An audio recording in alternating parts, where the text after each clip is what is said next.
Hello friends, today we are going to study the nature and types of assessment from module 13. The objectives of this module are to know the nature of personality assessment, understand the methods of observation as a tool of personality assessment, understand the use of checklist in personality assessment, and explore the use of rating scales in personality assessment. Personality testing. Personality occupies a central role both in the field of psychology and in psychological testing. Although the first tests developed were not of personality but of aptitude by the Chinese and of intelligence by the French psychologist Binet, the assessment of personality has been a major endeavor. In general, when we talk about personality, we are talking about a variety of characteristics whose unique organization define an individual and to a certain degree determine that person's interaction with himself or herself, with others and with the environment. A number of authors consider attitudes, values and interest under the rubric of personality. Still others quite correctly include the assessment of psychopathology such as depression and psychopathological states such as schizophrenia. Finally, the assessment of positive functioning is also considered, such as creativity, under the rubric of personality.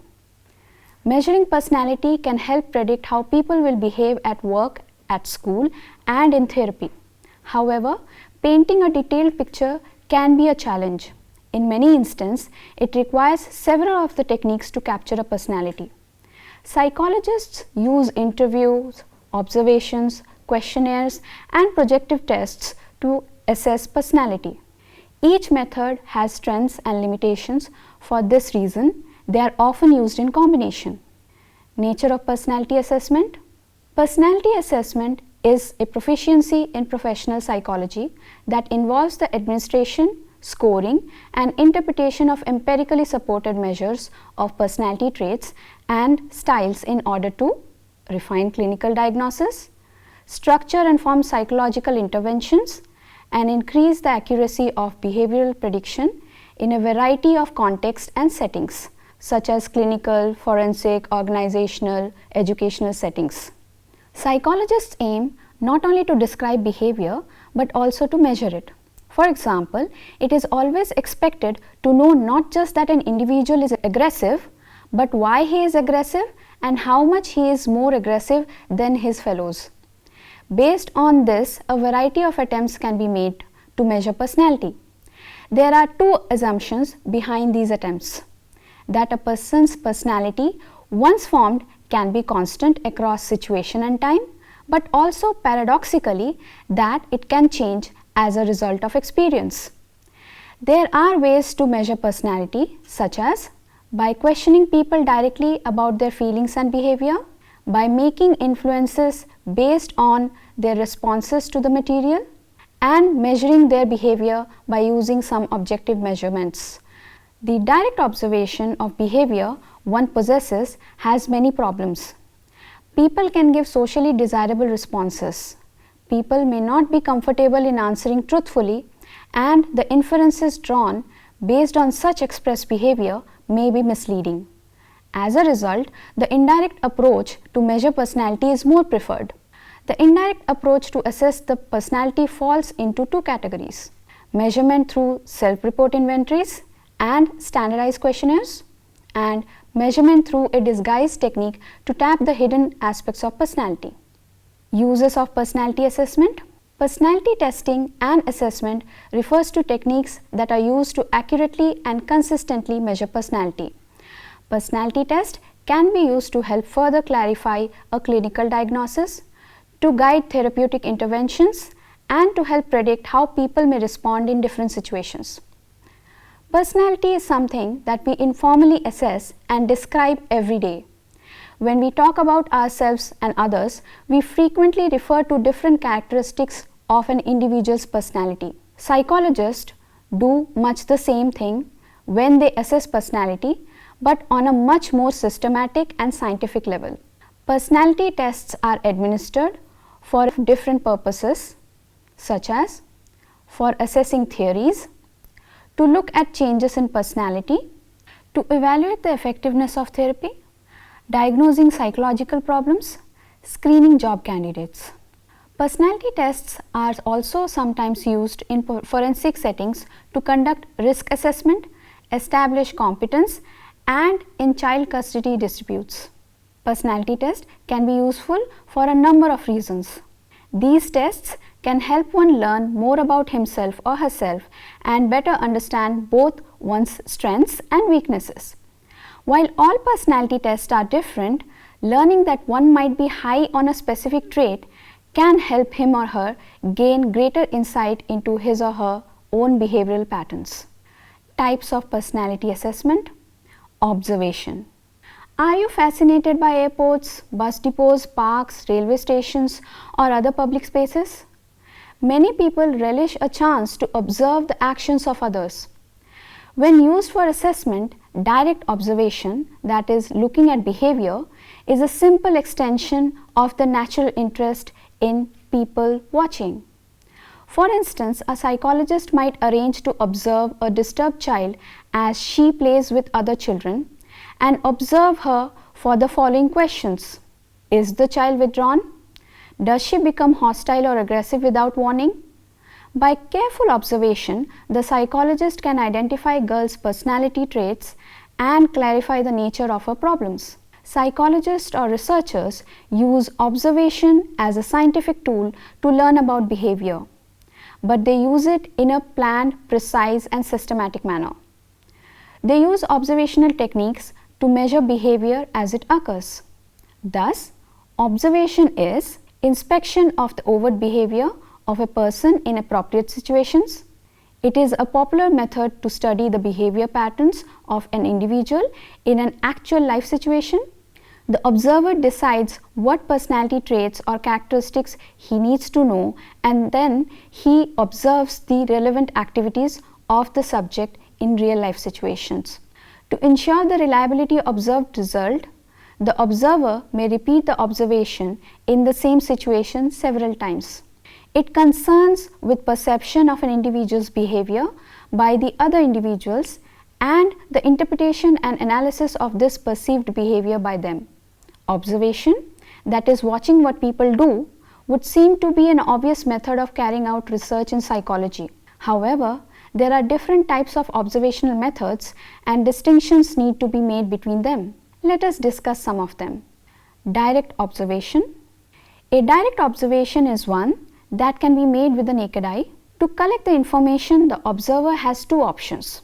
The observer may participate in the activities of the person being observed, called participant observation. Here, observer becomes the part of the group which he wants to observe. Or the observer may remain detached from the activities of the person being observed, called as non-participant observation or indirect observation.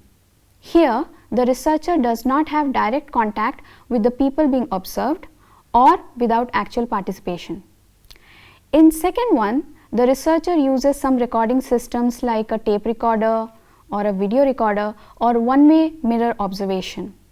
The behavior under investigation is clearly visible and overt and can be easily recorded in writing or on videotape.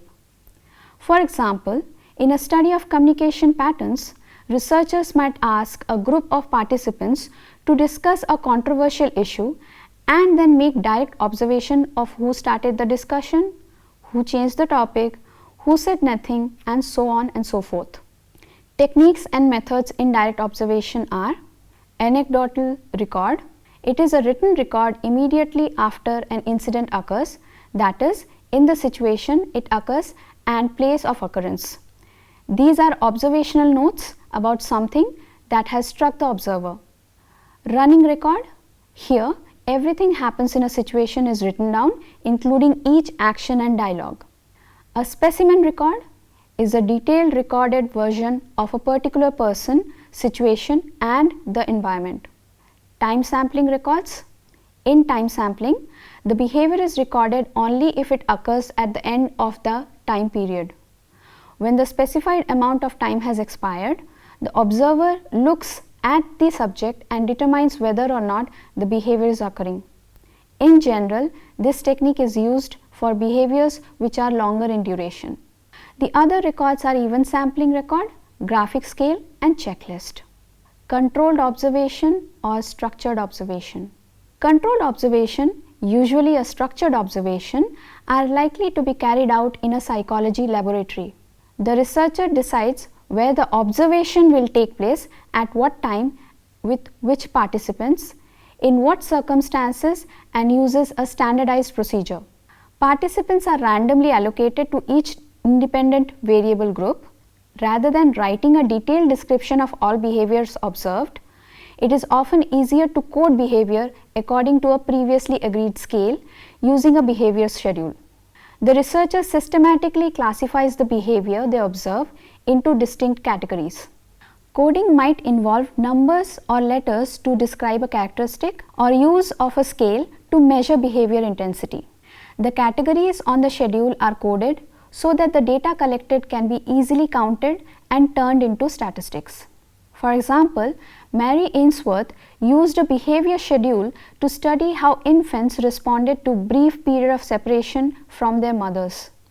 During this strange situation procedure, infants' interaction behaviors directed towards the mother were measured, such as proximity and contact seeking, contact maintaining, avoidance of proximity and contact, resistance to contact and comforting. The observer noted down the behavior displayed during 15 seconds interval and scored the behavior for intensity on a scale of 1 to 7. Sometimes the behavior of participant is observed through a two-way mirror, or they are secretly filmed. This method was used by Albert Bandura to study aggression in children through the 𝗵𝗶𝗨 studies. Controlled observation are usually overt, as the researcher explains the research aim to the group, so the participants know they are being observed. Controlled observation are also usually non-participant, as the researcher avoids any direct contact with the group, keeping a distance.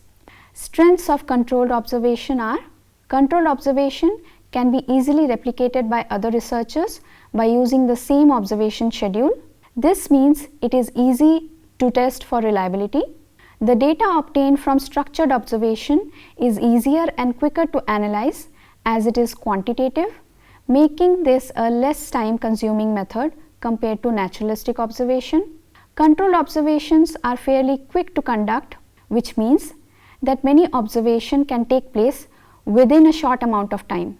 This means a large sample can be obtained, resulting in the findings being representative and having the ability to be generalized to a larger population.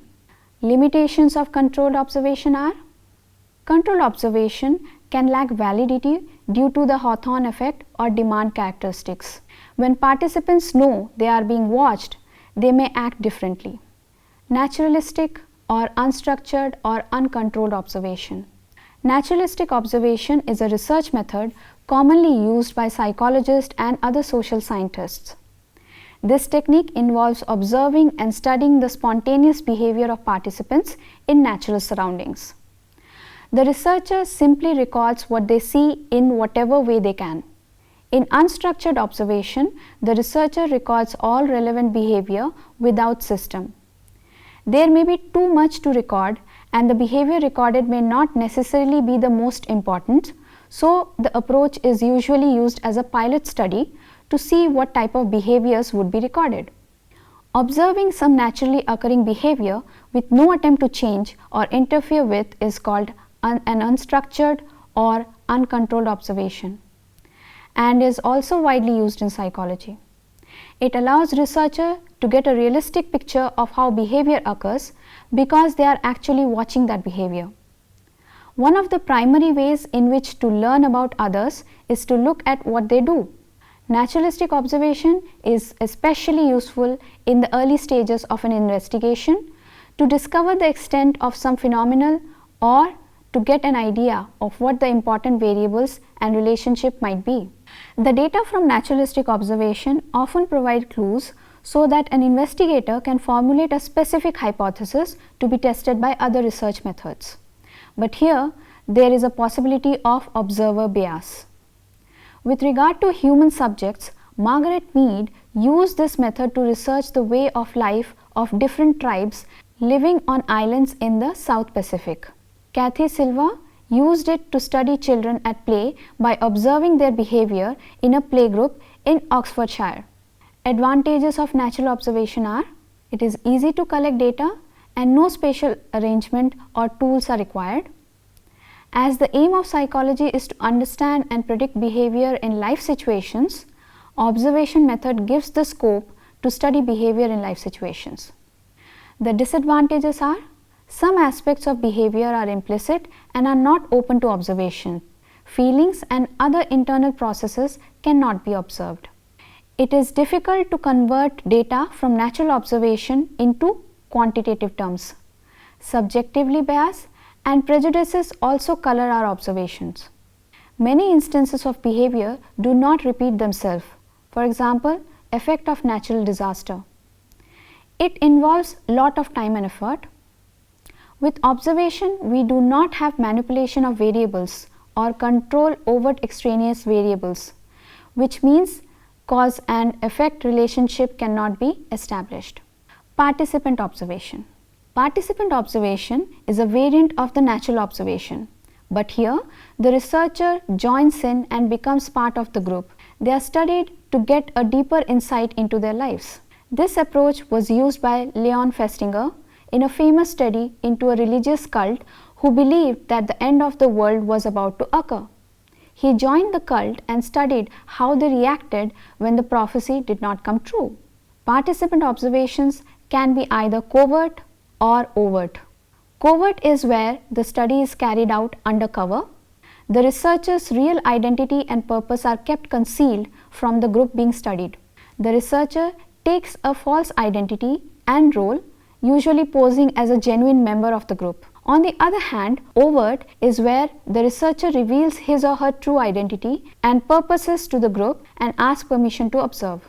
Limitations of participant observation are: it can be difficult to get time or privacy for recording. If the researcher becomes too involved, he may lose objectivity and become biased. There is always the danger that we will see what we expect or want to see.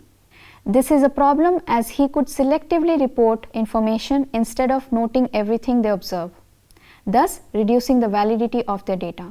Checklist. It is a selected list of words, phrases or sentences following which an observer records a check to denote the presence or absence of whatever being observed. A checklist allows the researcher to record whether or not a given behavior occurs. The desired behavior must be explicitly defined so that there is no question in the mind of the observer as to whether or not they occur. It is a tool for identifying the presence or absence of conceptual knowledge, skills, or behavior. Checklists are used for identifying whether key tasks in a procedure, process, or activity have been completed. The tasks may be a sequence of steps or include items to verify that the correct sequence was followed. One may need to observe the task being followed because, in general, as one cannot judge what task the learner did from the end of product. Remember that some attitudes may be indirectly observed. One format common in personality measurement is the adjective checklist. Gog, 1960. With this method, the participant receives a long list of adjectives and indicates whether each one is characteristic of himself or herself. Adjective checklist can be used for describing either oneself or someone else. The adjective checklist requires participants either to endorse such adjectives or not, thus allowing only 2 choices for each item. Here are some examples of the checklist related to personality traits. In the first, you can see characteristic traits are being listed as checklist, and whatever applies to the participant who is answering the checklist has to put a tick mark beside it. As you can see in the second example of the checklist, the participant has checked the appropriate answers according to his preferences. Rating scale. A rating scale is a list of personality traits or aspects of behavior that can be used to evaluate a person. Rating scale limit the chance that some traits will be overlooked while others are exaggerated. Thus, a rating scale consists of a set of traits such as generosity, cooperativeness, punctuality, honesty, etc. the range of description that are to represent level or degree of presence of trait. Usually, the degrees are indicated by numbers 3, 5, 7 point scales. In rating scale, we rate an individual of the possession or absence of certain traits on a certain scale. The individual is given a place on the scale or a score which indicate the degree to which a person possesses a given behavior trait. For example, if we want to rate students on their sociability, we might ask 3 or 4 supervisors or teachers to point out the place of each student on the scale, which may be as follows: avoids others, tolerates others, likes others well, seeks others.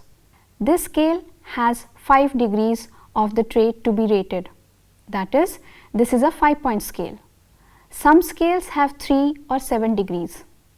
The rating scale is one of the oldest and most versatile of assessment techniques. It presents users with an item and asks them to select from a number of choices. The rating scale is similar in some responses to a multiple choice test, but its options represent degree of a particular characteristics. Rating scales come in many varieties. There are rating scales to rate the self and there are rating scales to rate others.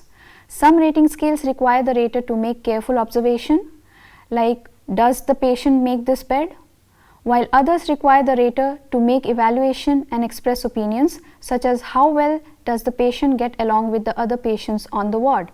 Rating scales vary in format.